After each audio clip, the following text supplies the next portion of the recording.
President Ranil Wickremesinghe spoke to the Sri Lanka Economic Summit 2022 in Colombo yesterday and elaborated on Sri Lanka's debt restructuring process. We are now discussing with our creditors, bilateral creditors, not the Paris Club but with India, and we've had very successful talks. And we have started talks with China.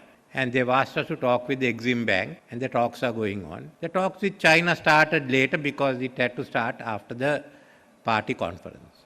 They wanted it. So we started the talks. Haven't seen a major issue that has come up so far. We hope we can conclude it fast, but that doesn't mean that we are out of the woods. We start next year with a big hole of about 300 to 400 billion rupees. That's what the CB is going to cost us. We start from there. How do we handle it? If you want the government to fund it, then we'll have to get the printing presses going. I mean, we are paying not only for the increase in price of coal and fuel, but also for bad management. Now, this is the first issue we have. Are we to adjust the prices and face the consequences, or are we to do nothing and hope someone will help us? Now, this is the first question that all of us have to answer. If you have to go ahead, there's only one thing you can do. There are no options. And I presume I'll get blackguarded again for that. President Ranil Wickremesinghe stated that steps would be taken to introduce a strong new economic system that can face 2050 without implementing economic reforms that offer no solutions to the current economic crisis.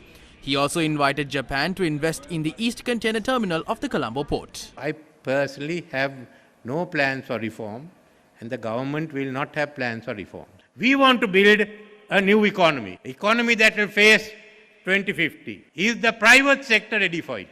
That's the only question I have to ask you. Are we ready for it? Are we going to take up the challenge? Shall we take the pain that comes with it?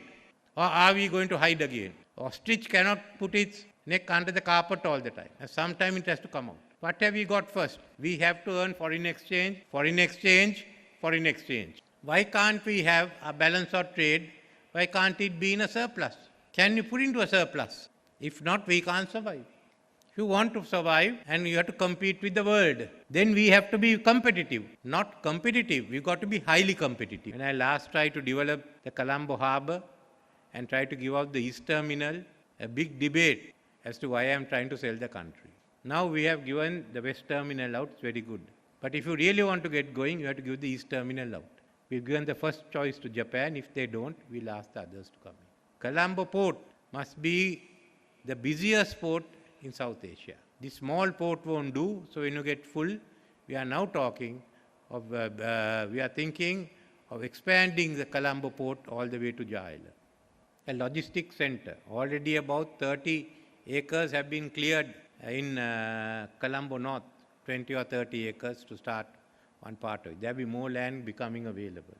Could connect it and look at Hambantota and Trincomalee. You have the three best ports available in the region.